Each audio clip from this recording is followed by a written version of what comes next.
They ignored her existence, a 22-year-old waitress eating garbage to survive. But the 487-year-old vampire king discovered her clutching a locket that should have burned her alive. In 36 hours, she'd learned she wasn't human at all. She was a weapon he forged from his dead wife and daughter's ashes. This is how she became the Eclipse. The clock struck midnight in the grand ballroom of Nightborn Estate, and Seraphine Ashenvale was invisible. Not literally. Her body existed in 3 dimensions. She wore the regulation black dress and stained white apron of the catering staff. Her hands carried silver platters heavy with delicacies she'd never tasted. Her feet ached in shoes 2 sizes too small, purchased from a thrift store that smelled like mothballs and broken dreams. But to the vampires swirling across the marble floor in their silks and their jewels and their immortal arrogance, she might as well have been air. They didn't see her when she refilled their crystal goblets with blood so dark it looked like wine aged in oak barrels from another century. They didn't hear her when she murmured apologies for existing in their peripheral vision. They certainly didn't notice when she pressed herself against the damask wallpaper to let them pass, holding her breath, making herself small, invisible. The word tasted like copper on her tongue, like the penny she'd found on the street yesterday and clutched in her palm for 3 blocks, debating whether it was worth the effort to add to the jar under her mattress. The jar that currently held $4.63. The jar that determined whether she ate this week or paid the overdue electric bill. She'd chosen the bill, which is why, at 12:03 in the morning, Seraphine found herself slipping through the servants' entrance, past the bustling kitchen where chefs who'd been dead since the French Revolution worked with mechanical precision, and into the narrow hallway that led to the storage pantries. Her stomach cramped, sharp, insistent, the kind of hunger that made your vision blur at the edges and your hands shake when you tried to hold still. 3 days. 3 days since she'd eaten anything more substantial than the heel of stale bread she'd found in the staff room trash. 3 days since the estate manager had docked her pay for breaking a plate. An accident. A genuine accident. But accidents didn't matter when you were nobody. The pantry door opened with a whisper. Inside, the darkness smelled like rosemary and old meat and the faint sweetness of fruit beginning to turn. Seraphine didn't turn on the light. Couldn't risk it. Instead, she felt her way past the shelves of linens and silver polish to the back corner, where she knew they kept the waste bins. The bins where the vampire's uneaten food went to rot. Her fingers found the cold metal edge. She lifted the lid, and there, wrapped in linen stained with grease and wine, she found it. A pheasant leg, cold.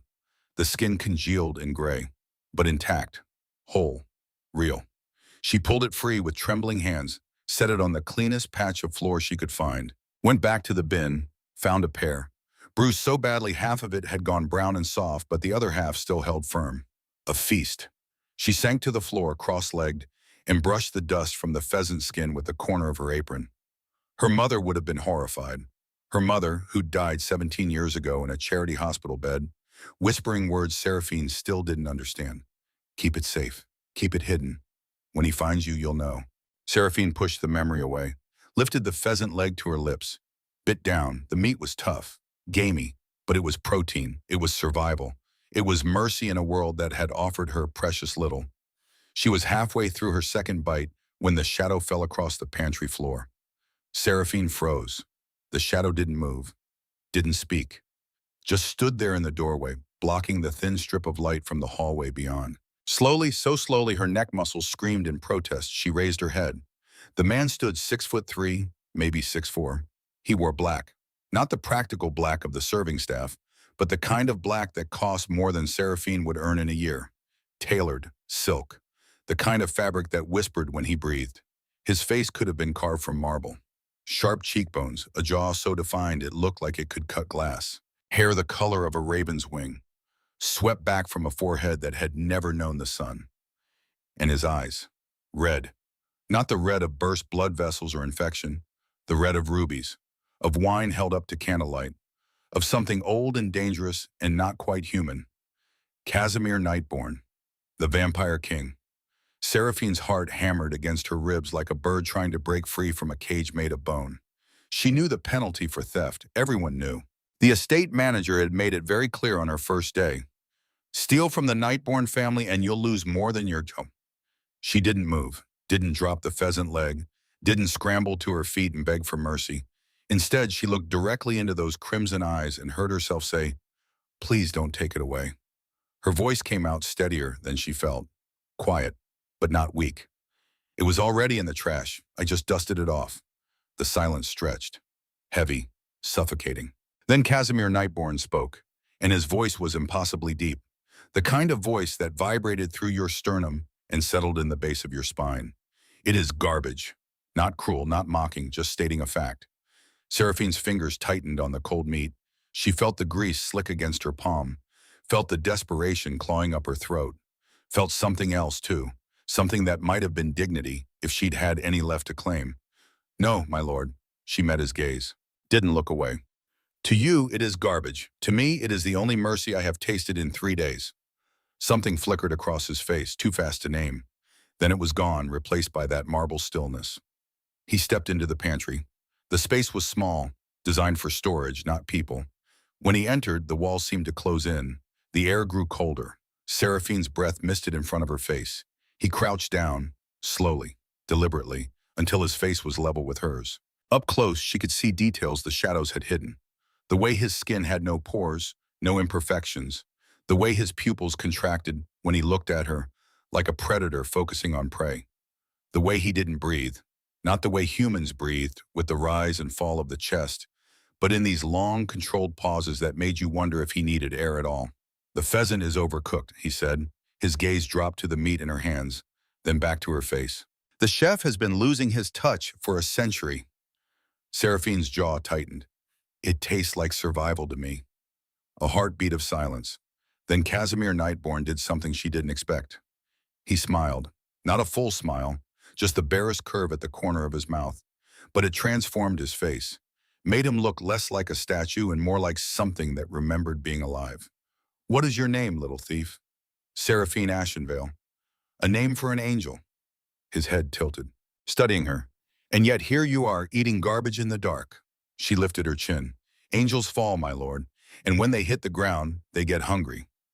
This time his smile reached his eyes. Just barely, just enough. He extended his hand. His fingers were long, elegant, tipped with nails manicured to perfection. No calluses, no scars. The hand of someone who'd never worked a day in 400 years. Stand up, Seraphine. She hesitated, eyed his hand like it might be a trap. I'm not on the menu, am I? Not tonight. That almost smile again. Tonight I find myself bored with perfection. I wish to dine with someone who understands the value of a bruised pear. He pulled her to her feet in one smooth motion. She was light, too light, 22 years old, and she weighed maybe 110 pounds soaking wet. Her bones felt sharp beneath the cheap fabric of her dress. As she stood, something fell from her apron pocket. It hit the floor with a metallic clink that seemed too loud in the small space. Both of them looked down. The locket lay on the stone floor, catching the dim light from the hallway. It was small, tarnished, the kind of silver that had oxidized over decades of neglect. But even through the grime, you could see the craftsmanship, the delicate filigree work, the crest etched into the surface. Casimir went very still. Not the stillness of before, the practiced, controlled stillness of an apex predator at rest. This was different. This was the stillness of something that had just recognized danger. He bent down, picked up the locket, held it up to the light. His face had gone blank, empty, but his hand trembled, just slightly, just enough. Where did you get this? His voice had changed, gone flat, cold. The warmth from before, that hint of amusement, vanished like it had never existed. Seraphine's mouth went dry. It was my mother's. She died when I was 5, told me to keep it safe. Your mother. He turned the locket over in his palm. His thumb traced the crest. What was her name? I don't know. I was in foster care after she died. They said she was a Jane Doe. No identification. No family. Casimir looked up at her. Those red eyes were no longer amused. They were sharp, calculating, dangerous. This crest belongs to House Nightborn. This specific design was used in the year 1624 and discontinued 1625. I know because I ordered it discontinued after my wife died. He stood, stepped closer, close enough that Seraphine could feel the cold radiating from his skin. This locket is forged from sun silver. It burns vampires upon contact. Yet you hold it, and I touched you, and neither of us burned. His hand shot out, fast, too fast for her to dodge. He grabbed her wrist, pressed the locket against her palm, closed her fingers around it. Nothing happened. No burning, No smoke, no pain. Casimir's jaw clenched. Do you know why?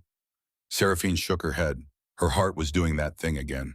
That wild, terrified flutter. He placed his other hand on her chest, right over her heart.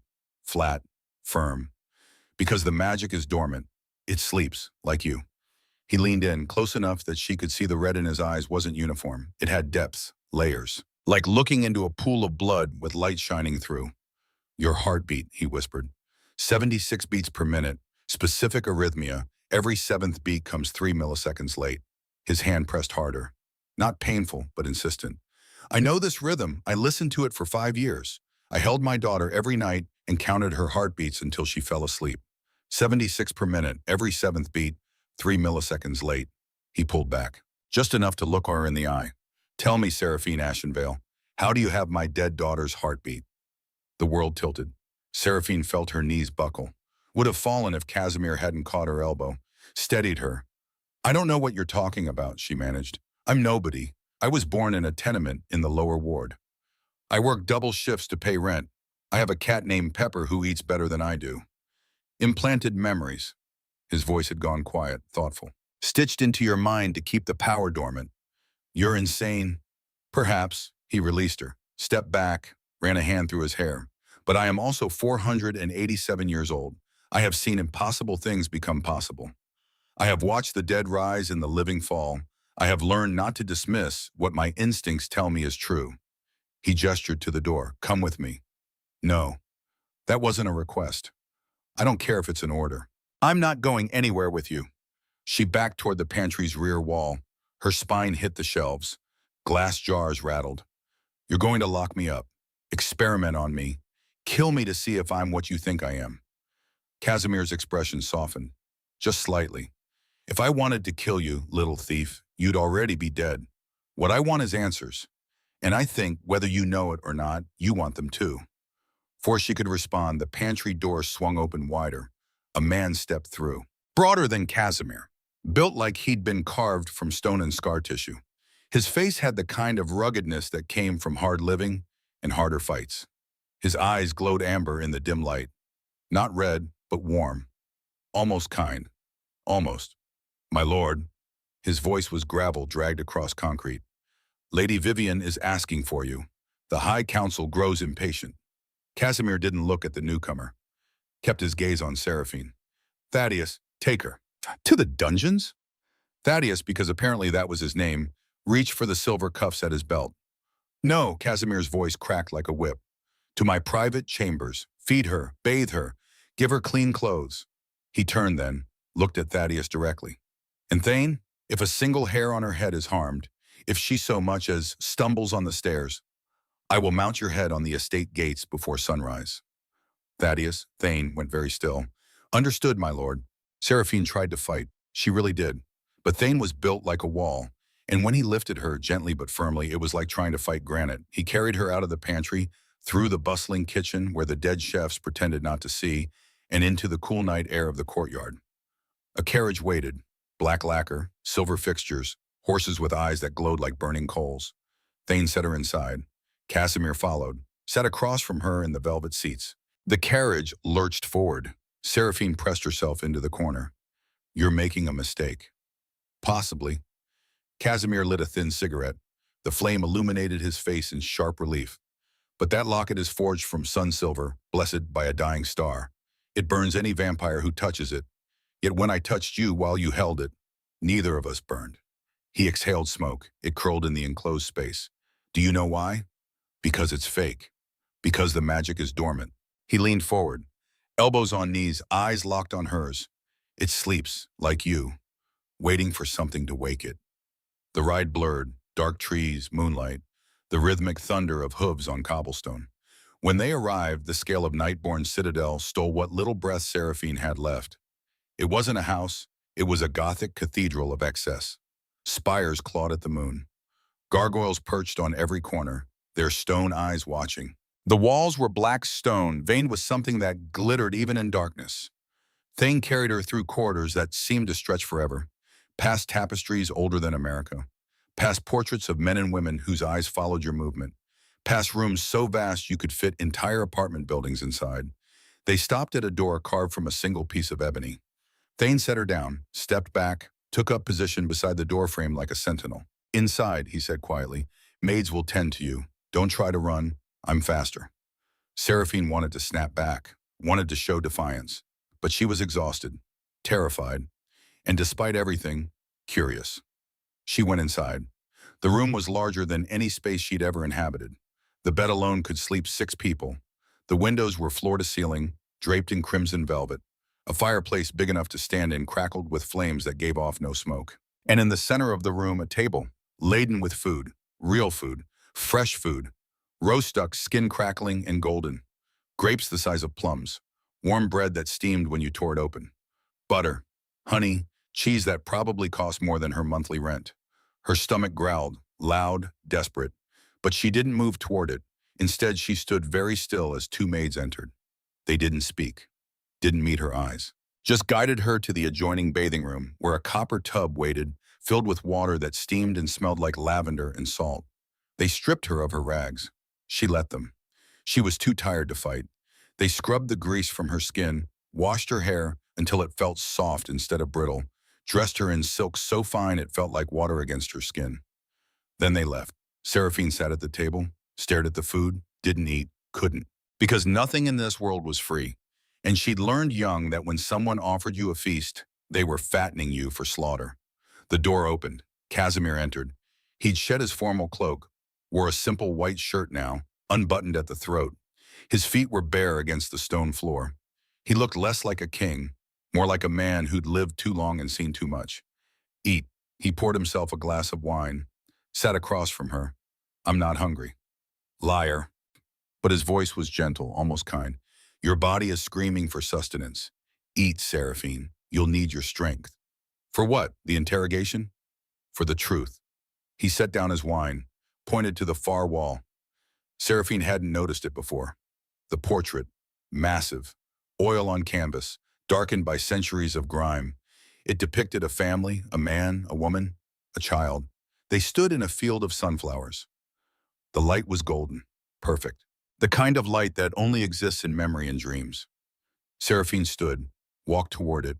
Her legs trembled. The woman in the portrait didn't look like her. Different hair, different Noah, different everything. But the child had her eyes, gray, storm gray. The child had her chin, stubborn, defiant. The child had her hands, small, delicate, with fingers just a little too long. But the man in the painting, the man was Casimir, not the vampire king, not the marble statue, not the predator with red eyes and eternal cold. The man in the painting was human. He was smiling. A genuine, sun-drenched smile that transformed his entire face. His hand rested on the woman's shoulder. Protective, loving, he looked happy. He looked alive. That's... Seraphine's voice broke. Casimir stood, walked to her side, stared up at the portrait with an expression she couldn't name. My wife, Liana, and my daughter, Aria. His jaw clenched. Painted in 1623, 1 year before the plague came. What happened to them? I tried to save them. His hands curled into fists. The plague burned through our village, took everyone. I was newly turned, still learning what I was. I thought if I gave them my blood, they'd survive. They'd be like me, immortal. He closed his eyes. But the blood didn't take. It drove them mad. They screamed, clawed at their own skin, begged me to make it stop. A single tear tracked down his cheek, not clear, red, blood. So I did. I ended it. I buried them in the garden, and I swore I'd never create another vampire again.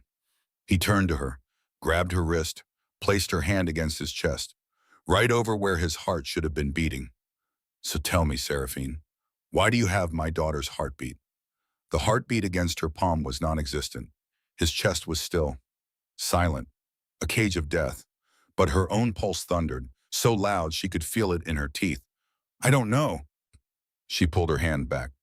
I don't know what you're talking about. I was born in a tenement. My mother was a washerwoman. I'm nobody. Adoptive mother? He waved a hand, dismissive. The woman who raised you, your real mother, your biological mother, she gave you that locket for a reason. She was insane. She died raving. Or she was protecting you. Before Seraphine could respond, the heavy oak doors slammed open. A woman swept in, tall, pale, Beautiful in the way a venomous snake is beautiful, she wore emerald silk that clung to every curve. Her hair was so black it absorbed light. Her eyes were red, like Casimir's, but colder, crueler. My king.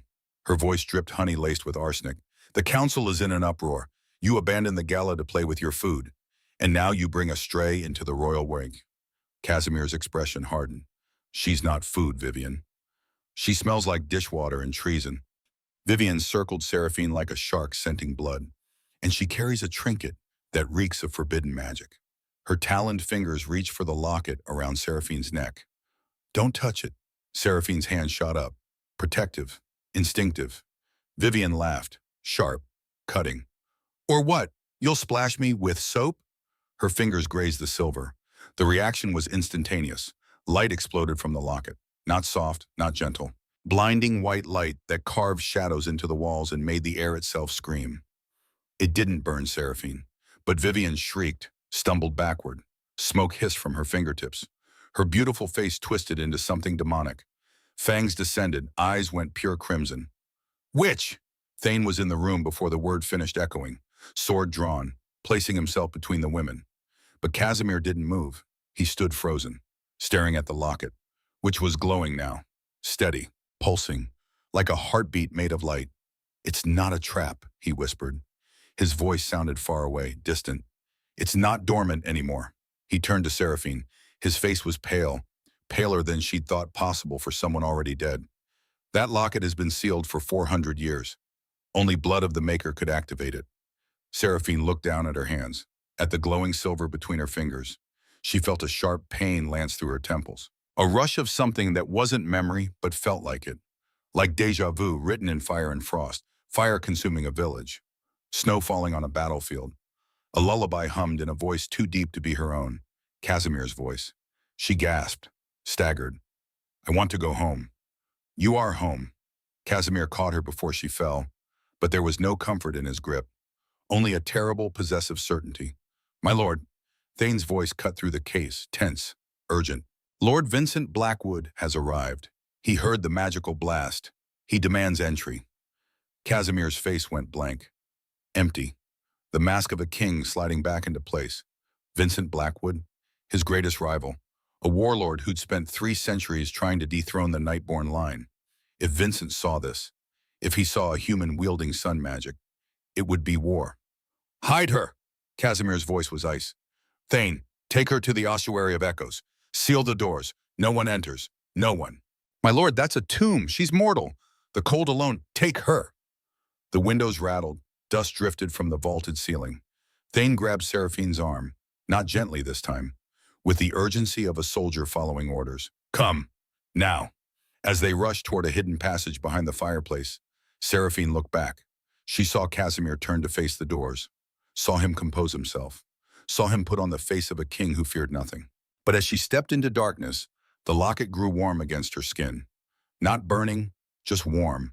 And it whispered, not a sound, not words, but a feeling, a pull, a knowledge that settled into her bones like muscle memory. Down, it seemed to say, down to the roots, down to where the dead sleep and secrets grow like flowers from graves. The passage swallowed them. Stone walls pressed close. The air grew colder with every step. Behind them, she heard the great doors open. Heard a voice, male, smooth, dangerous, echo through the royal chambers. Casimir, what a delightful commotion. Do tell me what's worth abandoning your own gala. The passage door ground shut, and Seraphine descended into the dark, clutching a locket that pulsed with light and memory, and something that might have been her own heartbeat, or might have been someone else's, someone who died 400 years ago, someone who impossibly was starting to remember. The stairs descended into cold, not the pleasant chill of autumn air or the bite of winter wind. This was the cold of places where warmth had never existed, where the sun had never touched, where the living were never meant to tread. Seraphine's breath misted in front of her face. Each exhale hung in the air like a ghost before dissolving into nothing. Thane led the way. His torch cast dancing shadows on walls so old the stone had worn smooth. His footsteps echoed, steady, relentless. Seraphine stumbled on the uneven steps. Her silk slippers, so fine, so delicate, offered no grip, no protection. She caught herself on the wall. The stone was damp beneath her palm. slick with something she didn't want to name. Down, down, down. The locket pulsed against her chest, warm, insistent, like a second heartbeat keeping time with her own. How much farther? Her voice sounded small in the vast dark. Thane didn't turn. Far enough that no one will hear you scream. Comforting. Wasn't meant to be. They reached the bottom. The ossuary of echoes spread before them like the ribcage of some ancient god. Vaulted ceilings stretched up into darkness the torchlight couldn't penetrate. Columns of bone, actual bone, vertebrae stacked 20 feet high, supported arches carved with names in languages Seraphine didn't recognize. And everywhere, the dead. Not corpses, not exactly. These were relics, skulls arranged in careful patterns along the walls. Femurs crossed like swords, rib cages displayed like trophies. Some were human-sized. Others belonged to creatures that shouldn't exist. Dragon bones. She recognized them from books, from fairy tales. Massive skulls with eye sockets big enough to crawl through, spines that coiled across the floor like petrified serpents. This is where they keep their history, Thane said quietly. He set the torch in an iron sconce. The flame caught, spread. Other torches along the walls ignited in sequence, one after another until the entire chamber glowed with firelight. Every vampire who's ever served House Nightborn. Every creature they've conquered. Every enemy they've destroyed. He gestured to the bones. All of it ends here. Seraphine wrapped her arms around herself. The silk nightgown they'd given her offered no warmth, no protection. Why am I here? Because my lord wants you alive. Thane pulled a heavy fur cloak from a stone alcove, dropped it around her shoulders. And Vincent Blackwood wants you dissected to see what makes you tick. He moved toward the iron door they'd entered through. It was massive, 6 inches thick, reinforced with silver bands that gleamed in the torchlight. Stay here, don't make a sound. Vincent has ears like a bat and a temper like a volcano. The door began to swing shut.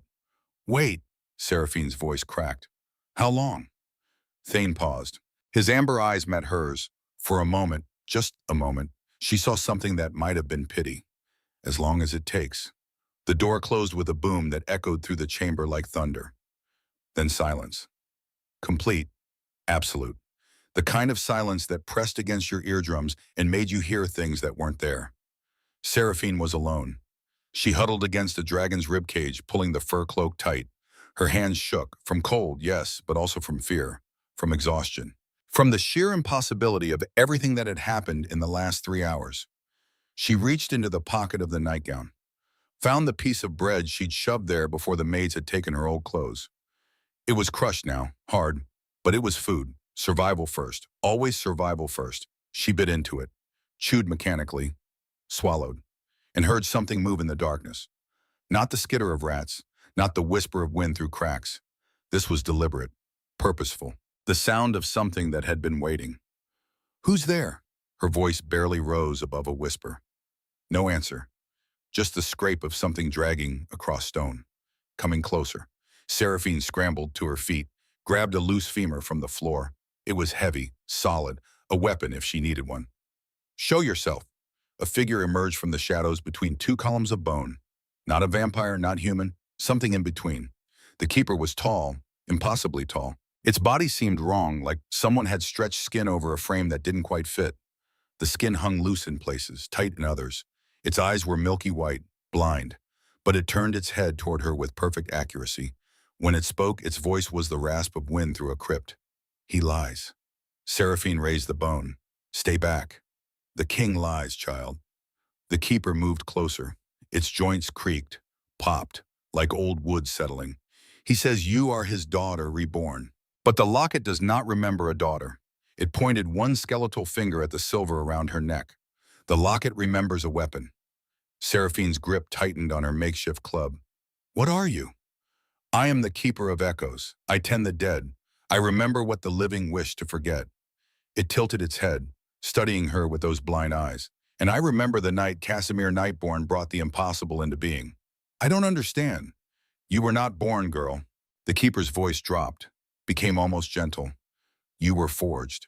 The word hit her like a physical blow. That's insane. Was it? The keeper moved to a stone table against the far wall. Its fingers, too long, too thin, traced patterns in the dust. The king is master of many arts. necromancy, alchemy, the science of grief. It looked back at her. When the plague took his wife and child, he did not simply mourn, he experimented. Seraphine's stomach turned. No. Yes. The keeper's voice was relentless now, matter of fact. He took their ashes, mixed them with sun silver blessed by a dying star, added blood from his own veins, added something else, something older, something that should never have been touched. What? The essence of Seraphine the Devourer, the World Eater, a cosmic entity that existed before your world had form. The chamber seemed to tilt. You're lying. I am the keeper. I do not lie. I remember. It moved closer, close enough that she could smell it. Dust and decay and something underneath, something chemical. Wrong. He tried to bake a miracle in the kiln of his grief. He wanted to resurrect his family. Instead, he created you. I'm human. I have memories, a childhood, a mother who raised me. Implants. The keeper waved a dismissive hand. Memories stitched into your mind to keep the power dormant. Your mother was a construct. Your childhood a carefully woven fiction. All of it designed to make you believe you are small, weak, human. Seraphine's legs buckled. She caught herself on the dragon's rib. Why?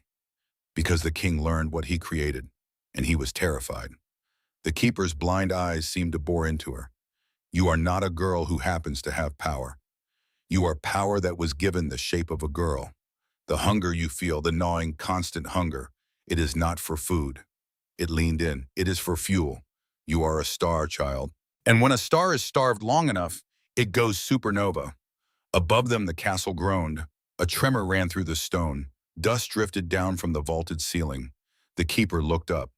He is testing the wards. Vincent Blackwood. He smells the sun on you. He wants to see if you burn. I need to get out of here. There is no out. There is only what you are. And what you are is... The iron door exploded inward, not opened. Exploded. The 6-inch thick metal tore off its hinges and slammed into the far wall with a sound like the world ending. A figure stepped through the smoking wreckage. Vincent Blackwood was beautiful the way a blade is beautiful. Sharp, precise, deadly. His hair was the color of spun gold. His eyes were entirely black. No whites, no irises, just void. He wore shadows like other men wore cloaks. They writhed around him, living, hungry. So his voice slid over her skin like oil. Casimir hides his dirty secrets in the basement. How predictable. The keeper melted back into darkness. Gone. Abandoned her. Seraphine stood alone, clutching a bone, facing a creature that looked like a goose carved from nightmare. You feel it, don't you? Vincent stepped over the ruined door. His footsteps made no sound. The hum, the vibration. You are a walking supernova, my dear. He circled her, predatory, patient. And Casimir has kept you starving in the dark because he knows what happens when a star is allowed to feed. Stay back. Seraphine raised the locket. It glowed brighter, pulsing in time with her racing heart. Vincent smiled, teeth like needles, rows and rows of them. I am not that fool, Vivian. I do not fear the light. He lunged, fast, too fast. Seraphine didn't think, didn't plan. She screamed. And the locket didn't just glow, it screamed with her. A shockwave of pure force erupted from her center. Not magic, not light, something fundamental. Primal. Gravity. The bones flew, thousands of them. Centuries of dead launched into the air like shrapnel. The dragon's skull shattered, the columns collapsed. The keeper shrieked and dissolved into dust. Vincent was blasted backward. His body hit the stone wall with enough force to crack the masonry. The ceiling began to collapse. Massive stones rained down. One struck Vincent, then another. Then 10, 20, 100. He disappeared beneath an avalanche of rock and bone and 400 years of accumulated death. Seraphine fell to her knees. The shockwave hadn't come from the locket. The locket was cold against her skin, inert. The heat was coming from her hands. She looked down. Her palms glowed, not with reflected light. They were generating it, producing it from inside. And they were turning black, not burnt, not damaged, black like the void between stars. Like light couldn't escape them, like they were holes in reality, pulling everything in. She stared at them, watched the blackness spread up her wrists, her forearms, watched reality bend around her fingers, and remembered. Not implanted memories, not the fake childhood in the tenement. Real memories, ancient memories. She remembered being vast, enormous, cosmic. She remembered swallowing moons whole, draining their light until nothing remained but empty rock tumbling through space. She remembered drinking oceans, feeling them pour down her throat, hearing the whales sing their death songs as the water disappeared and they suffocated on dry sand. She remembered being called Seraphine, but not Seraphine Ashenvale, Seraphine the Devourer, the World Eater, the Eclipse. No, her voice broke. No, no, no, no. She tried to stop the glow, tried to pull the power back in, but it was like trying to stop a dam from breaking after the first crack appeared. The blackness reached her elbows. The air around her hands warped, twisted. Things got pulled toward her. Small things, pebbles, dust, a femur that rattled across the floor and stuck to her palm like a magnet. She was eating the world, not with her mouth, with her existence. Everything went dark. She woke to whiteness, not the warm white of sunlight or the soft white of clouds. This was the sterile white of hospitals, of laboratories, of places where things got examined and dissected and broken down into component parts. Seraphine tried to sit up. Her body screamed in protest. Every muscle felt like it had been pulled apart and stitched back together wrong. She was in a bed, white satin sheets, white walls, white ceiling. The only color came from the windows. They were covered in thick crimson glass. The light that filtered through was red, bloody. It bathed everything in a suffocating hue. And beside the bed, in a velvet wingback chair, sat Casimir. He looked wrecked. The marble perfection was gone. His face was drawn. Purple circles bloomed under his eyes, eyes that had gone dull, like rubies left too long in the sun. His white shirt was unbuttoned at the cuffs, stained with gray stone dust and streaks of soot. He wasn't reading the book open on his knee, just staring at it, unseeing. You destroyed my ossuary. His voice was flat, empty. My ancestors are very displeased. It is difficult to rest in peace when your tibia has been thrown through a load-bearing wall. Seraphine's throat was dry, raw, like she'd been screaming. Maybe she had. Vincent, I killed him. Vincent is a 2,000-year-old warlord. Casimir finally looked at her. His gaze was heavy, ancient. You dropped a ceiling on him. It will annoy him for a week, perhaps two. He is currently regenerating somewhere in the citadel, plotting his revenge. He stood, moved to the bedside, poured water from a crystal carafe. You bought us time, not peace. He held the glass to her lips. She drank greedily. The water was cool, clear. But it did nothing for the deeper burn, the hunger. It was worse now, not the sharp pain of an empty stomach. This was a vacuum, a black hole in her center demanding to be filled. The keeper told me. Her voice cracked. He said I'm not real, that I'm a weapon you made from them. Casimir set the glass down. The crystal clinked against the nightstand, too loud in the silence. He turned his back to her, looked out the red-tinted window at the dark kingdom sprawling below. The keeper was old, his mind was rotting. A pause, but he was not entirely wrong. Seraphine felt something crack inside her chest, something that might have been hope. Tell me the truth. Casimir was silent for a long moment. When he spoke, his voice was barely above a whisper. You know how they died. The plague, the failed turning, the mercy I gave them with my own hands. He turned to face her. The raw vulnerability in his eyes took her breath away. What you don't know is what came after. The madness, the laboratory, the years I spent trying to undo what couldn't be undone. He walked closer, each step deliberate. I took their ashes from the garden where I'd buried them. I mixed them with sun silver blessed by a dying star. I added my own blood, and then I stole something I shouldn't have. The devourer's essence. Yes, he closed his eyes. A fragment of cosmic hunger imprisoned in the void between realms. I didn't know what she was. I only knew she was powerful enough to survive anything. I thought if I could combine that immortality with the genetic material of my family, I could create a vessel strong enough to bring their souls back. But you got me instead. I got you. He opened his eyes. They were wet, red tears gathering at the corners. A vessel of raw solar energy bound in flesh. A living fusion reactor with my daughter's heartbeat and my wife's features, but something else underneath. Something ancient. Something hungry. He fell to his knees beside the bed. When I realized what I'd created, When I understood that you were a poem waiting to detonate, I gave you false memories, put you in the human world, kept you hungry, kept you focused on survival. Because I theorized that if you never had comfort, never had peace, the cosmic power would stay dormant. Seraphine felt rage building, hot, furious. You let me starve for 22 years to keep your experiments stable. I kept you alive. His composure shattered. I watched you every day. I was the stranger who fed your cat when you had nothing. I dropped coins when you couldn't make rent, but I couldn't give you comfort, because comfort leads to contentment. And contentment wakes the hunger. And the hunger ends everything. He reached out. His hand hovered over her hair, shaking. I tried to be a father from the shadows, but I only succeeded in being your jailer.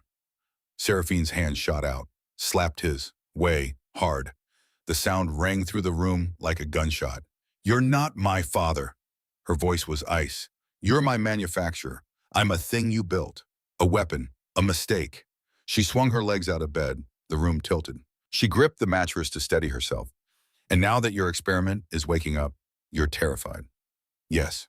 Casimir's admission was barely a whisper. I am terrified, because I know what the Devourer did before she was imprisoned. She ate realms, she consumed galaxies, she left nothing but void in her wake. He fell to his knees beside the bed, grabbed her hand, held it like a lifeline. But you are not just her. You have Arya's heart, Lyanna's soul. You are an echo of the family I lost. And even if you are just that, just an echo, you are all I have left of the sun. Seraphine looked down at him, the vampire king, the scourge of 5 continents, the creature who had lived longer than most nations, kneeling, begging, please don't leave me. I cannot lose them again. She felt something shift in her chest, not sympathy, not forgiveness, understanding. He was a father who'd lost everything and made a terrible choice trying to get it back. She was the consequence, but she was also a person who'd suffered for his choice, who'd starved, who'd been alone. Slowly, she pulled her hand free. That's the problem, Casimir. Her voice was cold, final. You think I'm the sun. You think I'm light. She held up her hands. They were still stained with void black. The darkness had spread past her elbows now, creeping up her biceps. But the sun gives, I only take. She stood. The silk nightgown hung on her frame. Too big, too fine. I'm not the sun, I'm the eclipse. The door slammed open. Thane burst in, sword drawn. His face was pale, urgent. My lord, step away from her. Casimir rose slowly. Thane, stand down. I can't. Thane's amber eyes locked on Seraphine. There was recognition there, and terror. Not again, he raised the sword. It wasn't steel, it was black glass, obsidian, carved with runes that glowed red in the bloody light. 2,000 years ago I made a vow. His voice shook. I swore I would never let her wake, that if she ever returned, I would end her before she could end us. Casimir stepped between them. You're not thinking clearly. I'm thinking perfectly. Thane's grip tightened on the hilt. My lord, I have served you for 4 centuries. I have been loyal, faithful. But this I cannot allow. Thane, she is not your daughter. The roar echoed off of the walls. She is not your wife. She is not human. She is the Devourer reborn, and I killed her once to save this realm. He looked past Casimir, directly at Seraphine. Her name was Seraphine. I loved her. Before she became what she became. Before the hunger took her. His voice cracked. She was kind, gentle. She sang to dying stars to ease their passing. Tears tracked down his scarred face, and then the hunger consumed her kindness. She ate the moons of Valdria. She drank the oceans of the third realm until the whales sang to dry sand. He stepped forward. The obsidian blade hummed. I drove this sword through her heart. She smiled as she died. Said death is just a cocoon. Beloved, I will wake hungry. His amber eyes met Seraphine's void black ones. I thought she was taunting me. She was promising. Casimir's hand went to his own sword. If you attack her, you attack me. Then I attack you. Thane, don't! The door burst open again. A vampire in crimson robes stood in the doorway, ancient, withered, eyes like dying embers. The High Council demands an audience. The girl. Now.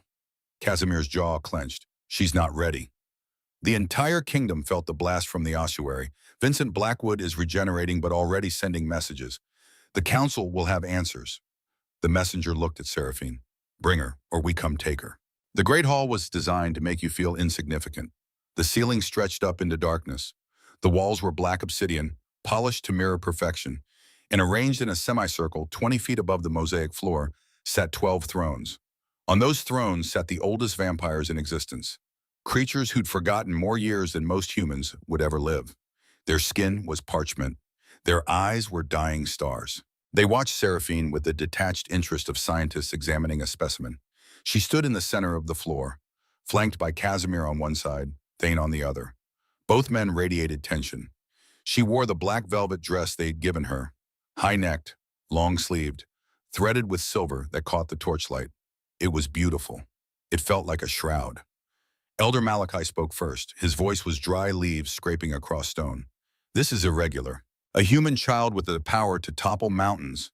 She must be studied, dissected. We must understand the mechanism. She is under my protection. Casimir's voice rang clear, strong. She is of my house. To touch her is to declare war on Nightborn. She is an abomination. Vivian's voice cut through from the gallery. She stood there, bandaged hand clutched to her chest, face twisted with hate. She is a weapon Casimir forged in secret, an illegal construct designed to overthrow this council. The murmurs grew, a roar of voices, accusations flying like arrows. Seraphine stood very still and felt the hunger. It wasn't subtle anymore. Wasn't the background ache she'd learned to ignore? This was a presence, a voice, a need so vast it made her vision blur. The ambient magic in the room, 12 ancient vampires, each one a reservoir of centuries of accumulated power, it called to her, sang to her. Like a feast spread before a starving woman. Her hands began to tremble. The void-black stains pulsed. Feed, something whispered in her mind, not her voice, older, hungrier. Take it all. Silence, a new voice, deeper, colder. The great iron doors at the far end of the hall boomed open. Vincent Blackwood limped in, half his face was still regenerating, muscle fibers visible, bones showing through gaps in skin. One arm hung useless at his side, but he was smiling. He held something in his good hand, a scroll, ancient, sealed with wax. We argue about the wrong thing. His voice filled the chamber. We debate what she is. We should be debating who owns her. He unfurled the scroll with a flourish. Ancient law, Section 4, Paragraph 2. Any magical construct created within kingdom bounds without council approval is forfeit to the state. He grinned at Casimir, triumphant. She is not a person. You admitted it yourself in your journals. He pulled a leather-bound book from his coat, threw it on the floor. It landed with a heavy thud. Project Eclipse. Your words, your hand. You called her an experiment, a vessel, a construct. Vincent's black eyes gleamed. Legally, she is property, and since you made her illegally, she belongs to us. The council erupted, voices overlapping, shouting. Casimir's hand went to his sword, over my dead body. That can be arranged? Vincent snapped his fingers. From the shadows behind the thrones, 50 vampires emerged. Mercenaries, armed with crossbows loaded with silver bolts. With nets woven from blessed thread, they surrounded the floor, weapons trained on Casimir, on Thane, on Seraphine. Run! Casimir's whisper was urgent, desperate. Seraphine looked at him, at Thane, at the vampires closing in, at the council watching with cold interest, and she felt it, the hunger, not for food, not for survival, for power, for everything. The room felt small suddenly, cramped, like a cage built for something much larger than her body suggested. No, her voice came out strange, layered, like three people speaking in unison. Casimir grabbed his arm. Seraphine, listen to me. I said no. She stepped forward, past Casimir, past Thane, toward the center of the floor. The mercenaries tensed, fingers tightening on triggers. Seraphine looked at them, really looked, and she didn't see soldiers, didn't see vampires. She saw batteries, bright sparks of life and magic and accumulated power. She saw juice boxes waiting to be squeezed. She reached into the pocket of her velvet dress, found the locket, the seal that had kept her contained for 22 years, the limiter. She held it up, let it catch the light, then crushed it in her fist. The sound of breaking metal was louder than a gunshot, louder than the council's gasps, louder than Casimir's shout of denial. It was the sound of a dam breaking. The air sucked out of the room. Every torch died simultaneously. The magical lights flickered and went dark. Absolute blackness for one heartbeat. Two. Then Seraphine opened her eyes. They weren't gray anymore. They were black holes. Void dark centers rimmed with coronas of blinding white fire. When she spoke, her voice was a chorus. 1,000 voices. The accumulated weight of galaxies and eons and hunger that predated creation. You want to know what I am? The stones in the walls began to vibrate. I am what happens when you try to cage a star. She raised her hand. I am the burnout. And she didn't blast them. She inhaled. Streams of light, life force, magic, the essence of centuries, began to rip from the mercenaries, from the council members, from Vincent. They screamed, their skin grayed, their youth withered, their power drained like water circling a drain, into her. Casimir watched in horror. Shielded his eyes from the blinding light. Thane grabbed his shoulder, dragged him back. If she feeds too much, she won't just kill them. She'll detonate the entire mountain. But he couldn't look away from Seraphine, from the girl he'd tried to protect, who was becoming the thing he'd feared most. The eclipse, the world eater, the end of everything. And she was so hungry. The Great Hall was no longer a room. It was the throat of an erupting volcano. The air itself screamed. Stone cracked. The ancient mosaic floor buckled under forces it was never meant to bear. And at the center of it all, Seraphine hovered. Not floating, not flying. Her feet hung inches above the broken tiles held aloft by gravity that had forgotten which way was down. Her body was a silhouette carved from absolute void. Black, blacker than the space between stars. Light bent around her, warped, died trying to reach her, but her edges burned with coronas of white fire so bright they seared after images into the eyes of anyone foolish enough to look directly. The streams of stolen vitality poured into her. Not gentle, not kind, like rivers of liquid light forced through a funnel too small to contain them. The mercenaries collapsed first, their bodies aging in fast forward, skin turning gray, hair falling out, bones becoming brittle and snapping under their own weight. They didn't scream for long. The council elders lasted longer. They had centuries of accumulated power.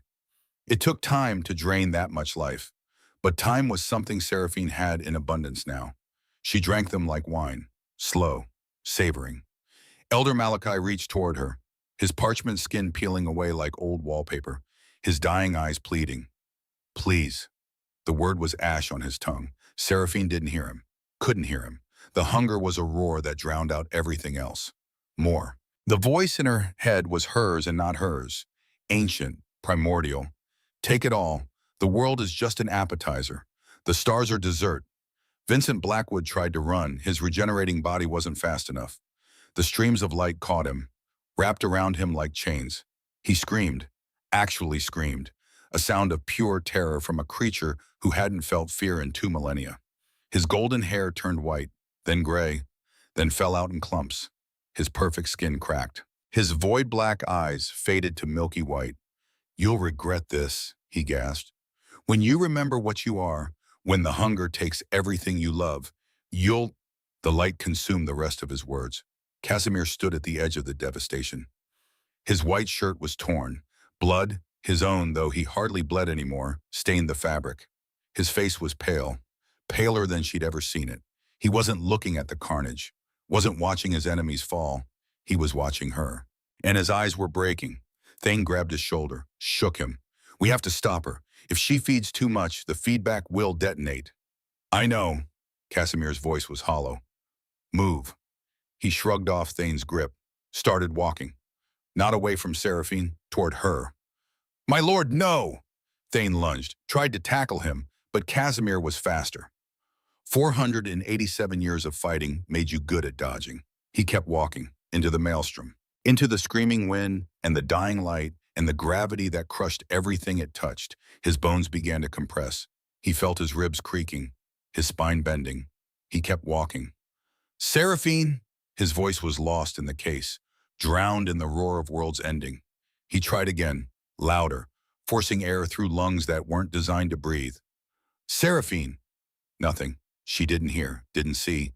She was lost, drowning in hunger, in power. In the terrible, intoxicating rush of finally being full after 22 years of starvation. Casimir reached the edge of the gravity well. One more step and it would crush him, grind his bones to powder. He took the step. The pressure was immense, like being at the bottom of an ocean made of lead. His knees buckled, his vision grayed at the edges, but he reached out, grabbed her hand, the one that was still partially human, still had skin instead of void, and shouted one word with everything he had left. Sarah! The sound of her name, her human name, the one given to a girl who ate leftovers in pantries and worried about rent, cut through the static. The blackness in her eyes flickered, just for a microsecond. Gray surfaced, broke through the void like a drowning person breaking the surface of water. She saw him, Casimir, bleeding, broken, but standing there, holding her hand, refusing to let go. She saw Thane beyond him, on his knees, sword fallen, weeping. She saw the council chamber, the bodies, the devastation. What had been vampires were now husks, empty shells, drained. What had been Vincent Blackwood was a pile of dust and designer clothes. And she saw her hands. They were dissolving. Not flesh anymore, not matter. Just concentrated hunger given temporary form. Terror flooded back in, cold, human, real. I'm eating people. Her voice cracked, broke, became just hers again. Just a 22-year-old girl horrified by what she'd become. I'm a monster. The realization hit like a physical blow. The hunger inverted, turned inward, began eating her instead. She shrieked, pure despair, pure self-loathing, and gathered all the energy around her, every stream of stolen life, every drop of power, and pushed, not at them, away from them. She launched herself upward, through the vaulted ceiling, through stone and slate and 400 years of architecture. The impact shattered the roof, sent chunks of masonry the size of carriages tumbling down. But she didn't stop. She rocketed into the crimson sky like a reverse meteor, trailing light, trailing screams, escaping the only way she knew how, by running. The silence that followed was deafening. Thane collapsed, gasping, clutching broken ribs that had cracked when the gravity released. His face was wet, tears or blood or both. Casimir stood in the center of the destroyed hall, swaying. His entire body was bruised, purple and black, crushed blood vessels mapping his skin like terrible art. But he was alive. He looked up, through the hole in the ceiling, at the night sky beyond, and whispered, no. Then louder, no, no, no, no. He moved, stumbled, caught himself on a fallen pillar. Thane, get up.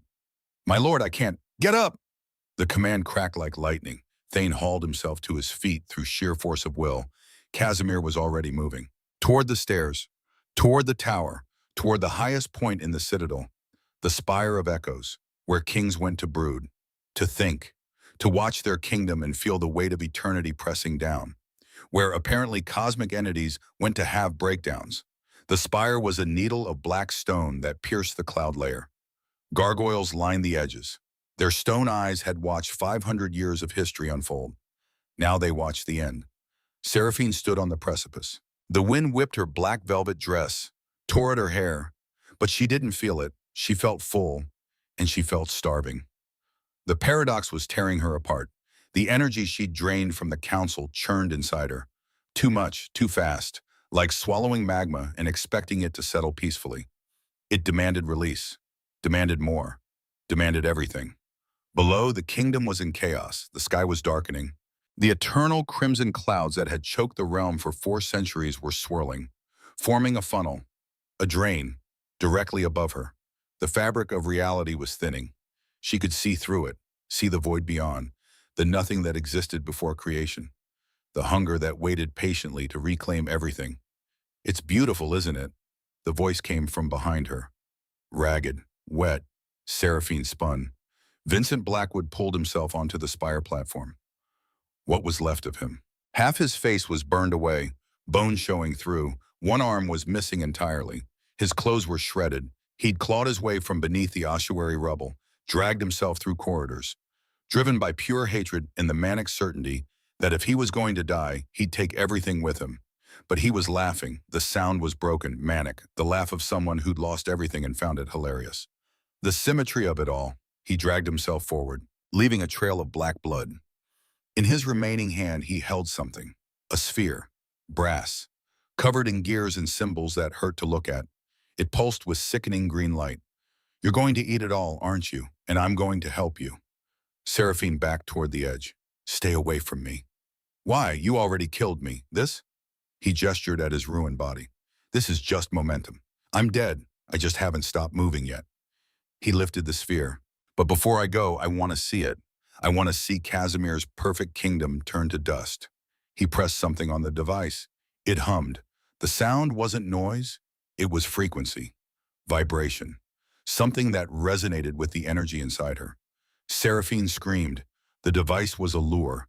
A fishing hook sunk into the cosmic power inside her, dragging it out. The void expanded, ripped through the Seraphine's shell. Reality tore. The sky above cracked open wider, revealing not stars but absolute nothingness. She fell to her knees.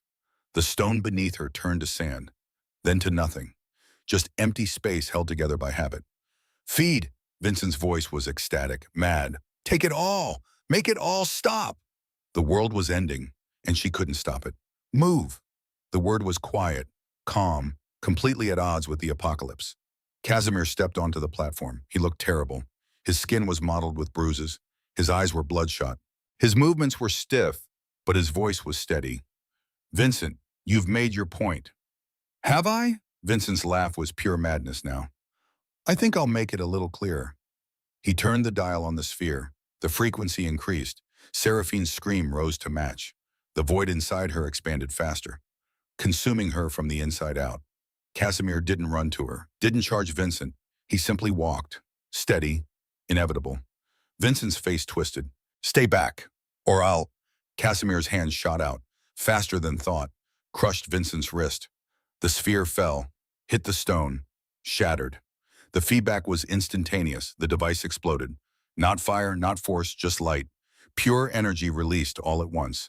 Vincent Blackwood, what was left of him, simply ceased to exist. Erased. Not even ash remained. The frequency died. But the damage was done. Seraphine was beyond speech, beyond thought. The void had expanded too far. She was more whole than person now, more absence than presence. The sky was ripping wider. The drain was pulling everything in. Reality itself was unraveling. Below, in the courtyard, people were screaming, running, trying to escape the impossible. Thane burst onto the platform, sword in hand, face set with terrible determination. My lord, step back. No. She's too far gone. If I strike now, the feedback will... I said no. Casimir turned, looked at his oldest friend, his most loyal soldier. I have lived 487 years, Thane. I have done terrible things. I have built kingdoms on bones. I have drunk the blood of innocence and called it justice. He looked back at Seraphine, at the void consuming her. But I will not kill her. Not again. Not ever. Then we all die.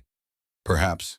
Casimir started walking, toward Seraphine, toward the maelstrom of gravity and void and cosmic hunger. Or perhaps there is another way. Thane lunged, tried to grab him, stop him. Casimir was faster, sidestepped, kept walking. My lord, you can't. Watch me. The wind was a hurricane now. It tore at his clothes, sliced his skin. The gravity was crushing. Each step felt like walking through concrete. But he reached her. Seraphine was on her knees. Her eyes were pure void. No recognition, no humanity, just hunger given terrible form. Casimir knelt in front of her, took her face in his hands. His bones creaked. The pressure was immense. He felt ribs crack, felt his spine compress, but he held on. Seraphine, his voice was barely audible over the roaring wind. Look at me. Nothing. She was gone, lost in the hunger. He tried again, louder, desperate. Sarah, please, I know you're in there. Still nothing. Behind him, Thane was screaming something, warning, threat, plea. It didn't matter. Casimir leaned in, close enough that his forehead touched hers. You're hungry, I understand. You've been hungry your whole life, for food, for warmth, for belonging. His voice cracked. But you're not hungry for power. That's not what you need. The void flickered, just slightly. You're hungry for connection, for someone to see you, really see you. Not as a weapon, not as a mistake, not as something to be fixed or controlled or hidden away. He pulled back, just enough to look into those void black eyes. You've been alone in a crowd your entire life. You hid in pantries because you didn't think you deserved a seat at the table. Gray surfaced, broke through the black, just for a moment. Recognition. I have lived for 487 years. Casimir's hands trembled against her face. I have 487 years of memory, of love, of loss, of grief, of joy I'd forgotten I could feel until I saw you eating garbage and protecting it like treasure. He grabbed her hands, the ones dissolving into void, placed them against his chest, right over where his heart had stopped beating 4 centuries ago. It is a dense meal, a heavy meal. Every moment I've lived, every person I've loved and lost, every sunrise I can't see anymore, every night that never ends. His eyes were wet, blood tears tracked down his face. Take it all, leave me nothing. Seraphine tried to pull away, horror breaking through the hunger. I'll kill you. Her voice was hers again. Young, terrified. Yes, I'll eat everything you are. I know. Then why? Because. He pressed her hands harder against his chest. When I look at you, I feel alive for the first time in 400 years.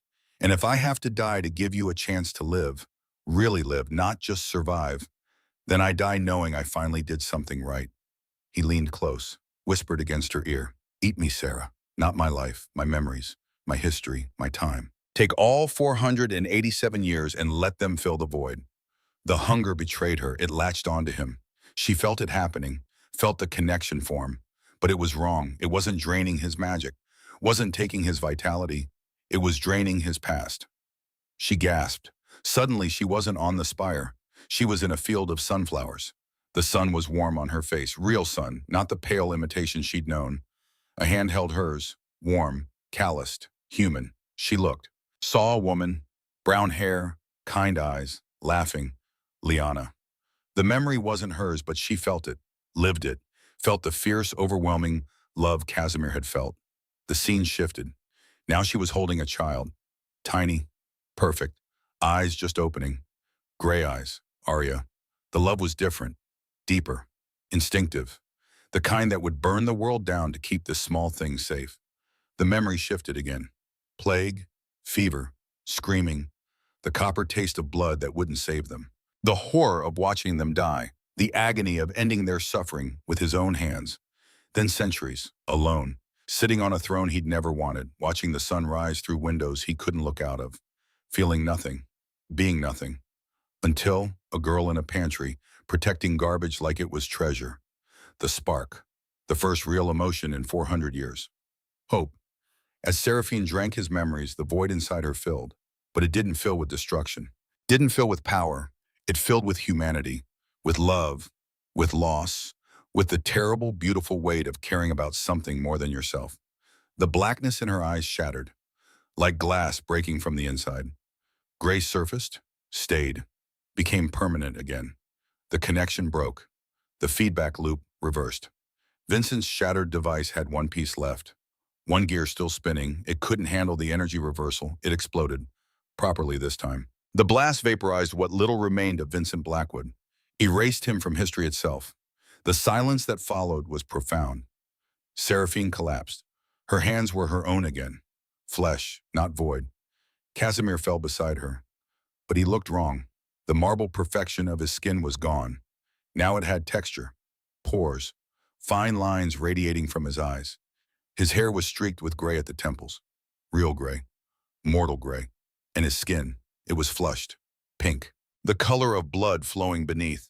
He coughed, a wet, rattling sound, then drew a breath, not the shallow, performative breath of a vampire, a desperate, shuddering gasp that filled lungs that hadn't truly expanded in 400 years. Seraphine pressed her ear to his chest and heard it. Thump, thump, thump, weak, fluttering like a bird learning to fly, but real. His heart was beating. You're alive. Her voice was wonder, terror, disbelief. Casimir's eyes opened. They weren't red anymore. The crimson had faded to soft, muddy hazel. Human eyes, mortal eyes. He blinked, confused, looked up at the sky, at the moon, white, normal, beautiful. I'm cold. His voice was scratchy, raw. The hypnotic resonance was gone. Just a man's voice. Tired, amazed. He shivered. His teeth actually chattered. God, I haven't been cold since 1624. A smile touched his lips. Terrified, wondrous. Thane stumbled over, dropped to his knees. stared at his king, at the human in front of him. The curse. His voice was barely a whisper. You didn't just drain his magic. You drained the stasis. You ate the vampire right out of him. He looked at Seraphine, amber eyes wide.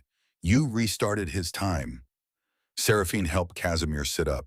He was weak. His muscles had atrophied from centuries of relying on supernatural strength. She pulled him into her arms, shared her warmth. He clung to her, buried his face in her shoulder, and wept, not with grief, with sensory overload, with the overwhelming rush of feeling things again, the scratch of fabric, the bite of wind, the warmth of another body, being alive. And below them, across the kingdom, the change rippled outward. The sky healed. The jagged tear in reality knitted itself shut. Threads of gold and azure wove through the darkness. The eternal crimson clouds dissipated. For the first time in 1,000 years, the night sky was clear. Stars appeared, real stars, distant and cold and indifferent and perfect. In the courtyards below, vampires stepped into moonlight.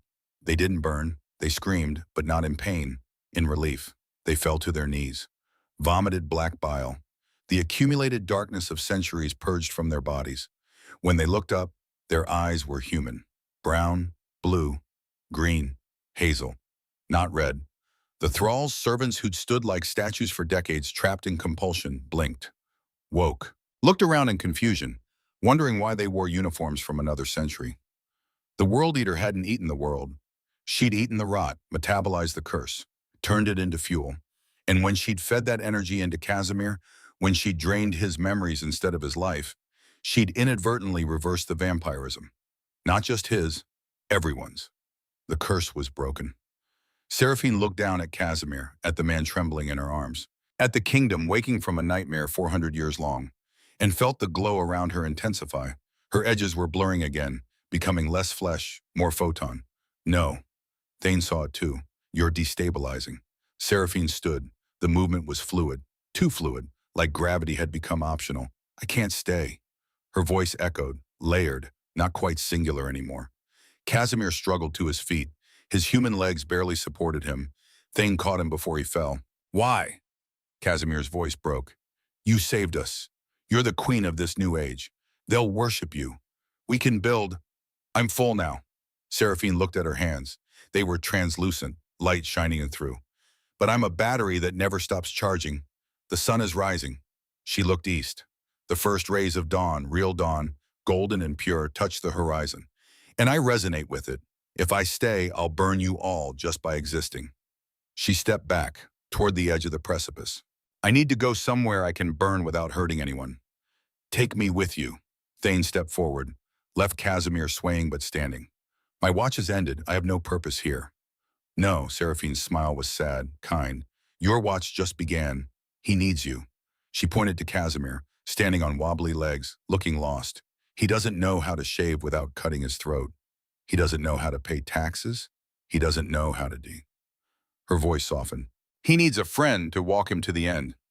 Thane's jaw clenched, but he nodded, stepped back to Casimir's side.